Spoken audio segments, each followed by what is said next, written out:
ሰላም ጤና ይስጥልን ውድ የአሮማ ሚዲያ ቤተሰቦቻችን የሰዓቱን ዜናዎች እንደሚከተለው እናቀርባለን። አብራችሁን ቆዩ። የአሜሪካ የንግድ ፍርድ ቤት ዶናልድ ትራምፕ የጣሏቸውን ታሪፎች እንዳይተገብሩ አግዷል። የአሜሪካ የንግድ ፍርድ ቤት በውሳኔው ፕሬዝዳንቱ ለብቻቸው ሆነው እንደዚህ አይነት ውሳኔ መወሰን አይችሉም ብሏል። ፍርድ ቤቱ አክሎም የአሜሪካ ሕገ መንግስት ለኮንግረሱ ከሌሎች ሀገራት ጋር የሚደረጉ የንግድ ግንኙነቶችን በተመለከተ ብቸኛው መብት ሰጥቷታል ያለ ሲሆን ፕሬዝዳንቱ ኢኮኖሚውን ለመጠበቅ በሚል ምክንያት ይህንን መብት መጋፋት የለባቸውም ብሏል። በተጨማሪም ፍርድ ቤቱ የትራምፕ አስተዳደር በቻይና፣ ሜክሲኮ እና ካናዳ ላይ የጣላቸውን ልዩ ታሪፎች አግዷል። ፍርድ ቤቱ በአሉሚኒየም እና ብረት ላይ የተጣሉ ታሪፎች በልዩ ህግ ይዳኛሉ በሚል ምንም ውሳኔ አልተሰጣቸውም። ፍርድ ቤቱ ትራምፕ የጣሏቸውን ታሪፎች ያልተለመዱና ብሔራዊ ደህንነትን ለመጠበቅ የሚጣሉ ናቸው ያለ ሲሆን የዋይት ሀውስ ቃል አቀባይ የአሜሪካን ንግድ ጉድለት ወደኋላ ያስቀረ የብሔራዊ ደህንነት ጉዳይ ነው ብለዋል። የንግድ ፍርድ ቤቱ ለትራምፕ አስተዳደር ታሪፎችን ለማቆም የሚያስችል የ10 ቀን ቀነ ገደብ ሰጥቷል። ዋይት ሀውስ ከውሳኔ በኋላ ባወጣው መግለጫ ቤቱታ እንዳስገባ በመግለጽ ያልተመረጡ ዳኞች ብሔራዊ ደህንነትን በተመለከተ እንዲምላሽ መስጠት እንዳለብን ሊነግሩን አይገባም ብለዋል። ትራምፕ ወደ ስልጣን ከመጡ በኋላ አሜሪካ ከሌሎች ሀገራት ጋር ያላትን የንግድ ሚዛን የተዛነፈ ነው በሚል ታሪፍ ሲጥሉ የቆዩ ሲሆን የተጣሉት ታሪፎች የ1.2 ትሪሊዮን ዶላር የአሜሪካን የንግድ ጉድለት ያስተካክላል ተብሎ ነበር። ቀጣይ ጉዳይ ወደ ከፍተኛው ፍርድ ቤት እንደሚሄድ ሲጠበቅ ትራምፕ ላሰቡት የኢኮኖሚ ፖሊሲ የፍርድ ቤቱ ውሳኔ ትልቅ ስጋት ይዞ መጥቷል። ዶክተር ሲዲ ኡልዱጣህ የአሜሪካ ልማት ባንክ ፕሬዝዳንት ሆነው ተመረጡ።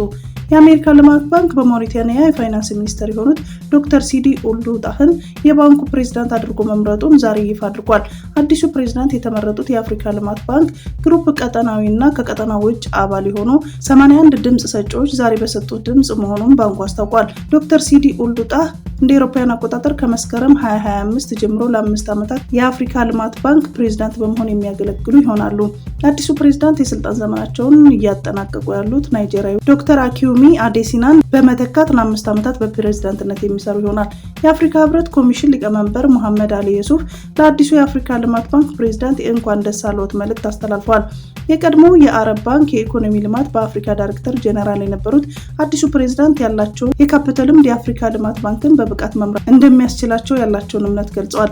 አፍሪካ በ2063 የኢኮኖሚ ሽግግርና ለውጥ ለማምጣት ላሰበችው የለውጥ ጉዞ ስኬት ቁልፍ ሚና እንደሚኖራቸውም ነው መሐመድ አሊ ዩሱፍ ያስታወቁት። በምርጫው ላይ ከደቡብ አፍሪካ፣ ከሴኔጋል፣ ከዛምቢያ እንዲሁም ከቻድ የተወከሉት 4 እጩዎችን መፎካከራቸው ተጠቅሷል። በምርጫው ላይ ከደቡብ አፍሪካ፣ ከሴኔጋል፣ ከዛምቢያ እንዲሁም ከቻድ የተወከሉ 4 እጩዎችን መፎካከራቸው ተጠቅሷል። ባለፉት 2 ሳምንታት በአማራ ክልል ቢያንስ 32 የጭነት መኪናዎች መታገታቸው ተሰማ። የጣና የትራንስፖርት ማህበር ዋና ኃላፊ ሰጡ ብርሃኑ እንደገለጹት በክልሉ ውስጥ እየጨመረ በመጣው እገታ የተነሳ የከባድ መኪና አሽከርካሪዎች ለራሳቸው ሰዓት እላፊ አውጥተው እየተንቀሳቀሱ ነው። አብዛኛዎቹ ከቀኑ 10 ሰዓት በኋላ እንደማይጓዙ አስረድተዋል። እንዲሁም ወልዲያን ጨምሮ በወሎ በኩል የሚያደርጉትን ጉዞ እያቆሙ መሆናቸውን አስታውቀዋል። አቶ ሰጡ ሲናገሩ የከባድ መኪና አሽከርካሪዎች አሁን እንደ ቢሮ ሰራተኛ እየሆኑ ነው ካሉ በኋላ በመንገድ ላይ ከሚያሳልፉት ይልቅ በእረፍት ላይ የሚያጠፉት ጊዜ መብለጡን አስረድተዋል። በዚህ የተነሳ በርካታ መኪኖች የጫኑትን ሸቀጥ መድረስ ካለበት ጊዜ እየዘገየ እጥረት እንዲፈጠር መዳረጉንም አስታውቀዋል። እንዲሁም በክልሉ ውስጥ ያሉ ህገወጥ ኬላዎች ላይ የተጠየቀው ገንዘብ ለአሽከርካሪዎች ሌላ ፈተና መሆኑንም ጨምረው አስረድተዋል።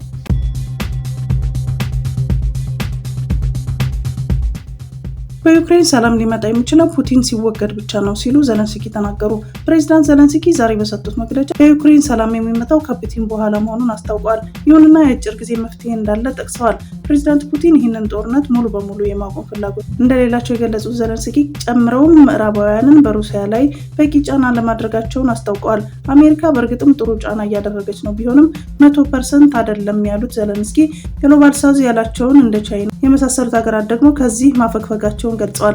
ንግግራቸውን ሲቀጥሉ እኛ ትክክለኛ ሰላም የምናገኘው ከፑቲን በኋላ ነው፣ ነገር ግን ሰላም የሚጀምረው በተኩስ አቁም ነው። ከዚያ ቀስ በቀስ ሌሎች ሂደቶችን ይከተላሉ። ስለዚህም ይህንን ነገ መጀመር ይገባል ብለዋል። በሩሲያና በዩክሬን መካከል በቱርክ አሸማጋይነት ድርድር ተጀምሮ የነበረ ሲሆን ይህም 1000 የሚሆኑ የጦር ምርኮኞች ከሁለት በኩል እንዲፈቱ ምክንያት መሆኑ ይታወቃል።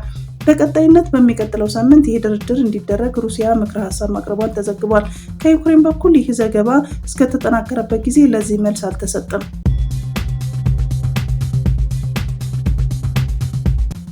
በሳውዲ አረቢያ በሚገኘው ናጅራ እስር ቤት የሚገኙ ኢትዮጵያውያን ላይ የተፈረደው የሞት ፍርድ ከሚከበረው ኢድ አልአድሃ አረፋ በዓል በፊት ሊፈጸም ይችላል የሚል ስጋት ነግሷል። ይህ መረጃ ከእስረኞች ቤተሰቦች የወጣ ሲሆን ምን ያህል ተስፋ ቢስ ሁኔታ ውስጥ እንዳሉ የሚያሳይ ነው። ከ47 በላይ ኢትዮጵያውያን ላይ የሞት ፍርድ የተወሰነው ሲሆን ከነዚህ መካከል ካሊድ መሐመድ ኢብሮ ይገኝበታል። ወንድሙ ሙለታ እንደተናገረው ካሊድ ትዳርና የአንድ ልጅ ያለው የቤተሰብ ሰው ነው። የሞት ፍርዱን ከተነገረበት ጊዜ ጀምሮ ሙለታ በደረሰበት የስነ ልቦና ድንጋጤ ምክንያት በየቀኑ ወደ ሆስፒታል እየሄደ ነው። እነዚህ ወገኖቻችን ፍርዱ መቼ እንደሚፈጸም ሳያውቁ በእስር ቤት ውስጥ ቀኑን ሙሉ የሞት ፍርድ በመጠባበቅ ላይ ናቸው። ይህ ደግሞ ሌላ ተጨማሪ ጭንቀት ፈጥሮባቸዋል። ቤተሰቦቻቸው የሀገራቸው መንግስት በአስቸኳይ ጉዳዩን እንዲያይና የልጆቻቸውን ሕይወት እንዲታደግ በእንባ እየተማጸኑ ነው። አዲሱ የወባ መከላከያ መድኃኒት በኢትዮጵያና ቡርኪና ፋሶ እየተሞከረ ነው ተባለ። ሳይንቲስቶቹ ኢትዮጵያን ጨምሮ በርካታ የአፍሪካ ሀገራት በገዳይነቱ ተወዳዳሪነት ያልተገኘለት የወባን በሽታን ለመከላከል ያስችላል ያሉትን አዲስ መድኃኒት መቀመማቸውን ሰሞኑን ተሰምተዋል። አዲሱ መድኃኒት በወባ መከላከያ አጎበሮች ላይ ተረጭቶ ለረጅም ጊዜ የሚቆይ ሲሆን የወባ ትንኝ አጎበሩ ላይ በምታርፍበት ጊዜ መድኃኒቱ ወዲያውኑ በእግሯ በኩል ወደ ሰውነቷ በመስረጽ በሽታውን አምጪ የሆነውን ጥገኛ ተዋሲ ብቻ ለይቶ የሚገድል እንደሆነ ተነግሮለታል። አዲሱ ዘዴ ከእስካሁኖቹ የወባ መከላከያ ዘዴዎች የሚለየው ትንኟ መድኃኒቶቹን የመቋቋም አቅሟ ዋጋ እንዳይኖረውና መድኃኒቱ የሰረጸባትን ትንኝ በሽታውን ወደ ሌላ ሰው እንዳይተላለፍ ማድረግ መቻሉ ነው ተብሏል። አዲሱ መድኃኒት ኢትዮጵያና ቡርኪና ፋሶ ውስጥ እየተሞከረ እንደሆነ ታውቋል።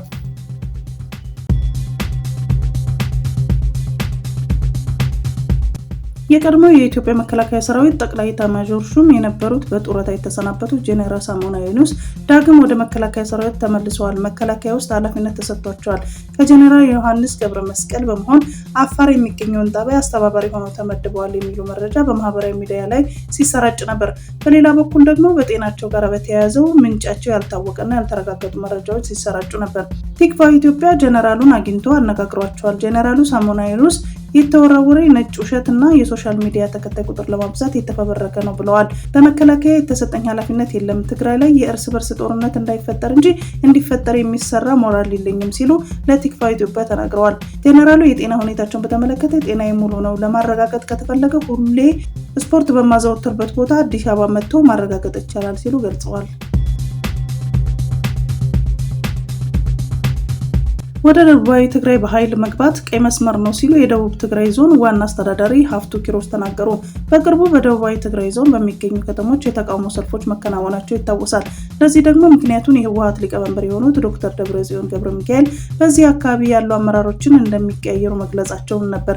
በአቶ ጌታቸው ረዳ የሚመራው የትግራይ ክልል ጊዜያዊ አስተዳደር ከስልጣን ከተነሳ በኋላ የእነ ዶክተር ደብረጽዮን ቡድን በትግራይ የተለያዩ አካባቢዎች የአመራር ለውጥ ማድረጉ ይታወቃል። ይሁን እንጂ የደቡባዊ ትግራይ ዞን እስካሁን የአመራር ለውጥ አላደረገም። ህዝባዊ ተቃውሞችን መነሳታቸውን ተከትሎ ጉዳዩን በእንጥልጥል ላይ የሚገኝ ሲሆን የዞኑ ዋና አስተዳዳሪ አቶ ሀፍቱ ኪሮስ አሁን ስላለው ሁኔታ ከቢቢሲ ትግረኛ ቃለ ምልልስ ጋር አድርገዋል። በዞኑ የተደረገው ተቃውሞ በትግራይ ላይ ያለው ፖለቲካ አሁን የደረሰበት ሁኔታ ያሳያል ያሉት አቶ ሀፍቱ ጉዳዩ አደገኛ ደረጃ ላይ እንደሚገኝ አስታውቀዋል። በህወሓት ውስጥ ያለውን አንደኛው አንጃ ሁሉንም በክልሉ ውስጥ የሚገኝ አካባቢና ተቋማት ለመቆጣጠር ማቀዱን ህዝቡ ለተቃውሞ አደባባይ እንዳወጣውም አስረድተዋል። በቅርቡ አዲስ የጊዜያዊ አስተዳደር ፕሬዝዳንት ሌተናል ጄኔራል ታደሰ ወረደ ወደ አካባቢ መሄዳቸውን በተመለከተ የጠየቁት ዋና አስተዳዳሪው ሲመልሱ ፕሬዝዳንት ለ5 ቀናት ደቡባዊ ትግራይ ዞንን መጎብኘታቸውን ጠቅሰዋል። በቆይታቸውም የህዝቡ ቅሬታ ማስረዳታቸውንና መፍትሄ ያሉትንም ማቅረባቸው ገልጸው ችግሩ ፖለቲካዊ መሆኑን ፖለቲካዊ መፍትሄ እንደሚያስፈልገው አስታውቀዋል። የዶክተር ደብረጽዮን ቡድን ደቡባዊ ትግራይ በኃይል ለመቆጣጠር የሚሞክር ከሆነ ምላሻችሁ ምን ይሆናል የሚል ጥያቄ ቀረበላቸው። አቶ ሀፍቱ ሲመልሱም እኛ ጠንካራ ህዝብ ብንሆንም ጦረኛ አይደለንም። እነሱ በኃይል ለመቆጣጠር ከመጡ የሚጎዱት ህዝባችንን ነው፣ የሚያጠፉትም ትግራይን ነው። ከነሱ በኃይል ደቡባዊ ትግራይ ሊገቡ ይችሉ ነበር፣ ነገር ግን ህዝቡን ማስተዳደር አይችሉም ካሉ በኋላ ይህ አይነቱ ሀሳብ ቀይ መስመር መሆኑን ገልጸዋል። ካርቱምን መልሶ ለመገንባት ቢያንስ $300 ቢሊዮን እንደሚያስፈልግ ተገለጸ። ከ2 ዓመታት በላይ የዘለቀው የሱዳን ጦርነት በመሰረተ ልማቶች ላይ ከፍተኛ ጉዳት ያስከተለ መሆኑን ሮይተርስ ዘግቧል። እንደ ዘገባው ድልድዮቹ ተሰብረዋል፣ የኤሌክትሪክ መስመሮች ተቋርጠዋል፣ እንዲሁም ሆስፒታሎች ተዘርፈዋል። የመጠጥ ውሃም ብዙ ቦታዎች ቀርቷል። የካርቱም ነዋሪዎች ለዜና አውታሩ ሲናገሩ መብራት ከጠፋ ሳምንት ያለፋቸው ከመሆኑ በላይ የቧንቧ ውሃ የተቋረጠ ሲሆን ከሆስፒታሎች ረጅም ሰልፍ እንዲታይ ገልጸዋል። የ56 ዓመቱ ታሪክ አህመድ ሲናገሩ ካርቱም አሁን ለኑሮ ምቹ አይደለችም። አሁን ከተማዋን የጦር ኃይሉ ቢቆጣጠርም እንኳን ህይወታችንና ሀገራችን ወድሟል ሲሉ በተስፋ መቁረጥ መንፈስ ገልጸውታል።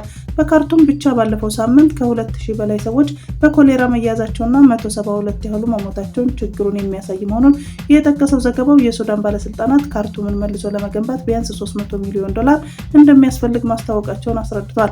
ባለስልጣናቱ እንዳለው ቀሪው የሱዳን ክፍል መልሶ ለመገንባት ደግሞ ከ$700 ሚሊዮን በላይ ያስፈልጋል። ይሁንና የተባበሩት መንግስታት ድርጅት ግን በዚህ ቁጥር አይስማማም። ሀገሪቱን መልሶ ለመገንባት የሚያስፈልገው ገንዘብ መጠን እየገመገመ መሆኑን የገለጸው ተመድ ምናልባትም በሱዳን ባለስልጣን ከተገለጸ የበለጠ እንደሚያስፈልግ ግምት አስቀምጧል።